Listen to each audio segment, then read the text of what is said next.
Your brand new iPhone deserves the best protection, and the iLune 3-pack screen protector plus 3-pack camera lens protector has you covered. Don't take risks with your iPhone. Click the link in the video description to shop now on Amazon. Welcome to LeBron Insider, where we dive into the world of basketball and explore all things NBA.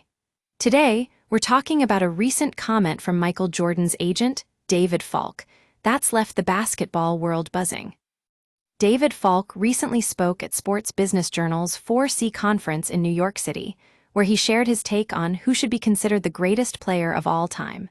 And let me tell you, it was a bombshell. Falk named Michael Jordan as the GOAT, but what really stood out was when he said LeBron James probably ranks second, and then dropped a quote that left fans scratching their heads. Falk basically said that if Jordan had cherry-picked his teams and surrounded himself with other superstars, he would have won 15 championships. Now, we know this is an old critique of Jordan's playing style, but the way Falk presented it was surprising to say the least. And what's interesting is how this comment is being perceived by fans. For those who may not be familiar, there's a common narrative that LeBron James didn't have the benefit of a strong supporting cast when he entered the league. He had to carry subpar rosters and left Cleveland twice to find more suitable teams. But Falk's comment seems to suggest that Jordan had his fair share of questionable team choices as well. Take, for example, Michael Jordan's first stint with the Chicago Bulls.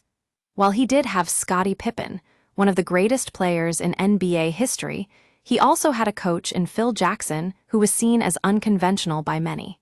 And let's not forget about the drafting of Steve Kerr, who became an NBA champion and MVP years later. On the other hand, James didn't have the luxury of having top 50 all-time players on his teams for most of his career. He had to build his own rosters from scratch and make tough decisions along the way. So, what's the takeaway from Falk's comment? Well, it highlights just how much different our NBA was back in Jordan's day compared to today. And it also raises questions about whether Jordan would have achieved more if he'd surrounded himself with other superstars. The GOAT debate will likely never be settled, but this comment from David Falk is definitely food for thought. If you're a LeBron fan, this might give you some ammo to defend your Kings case.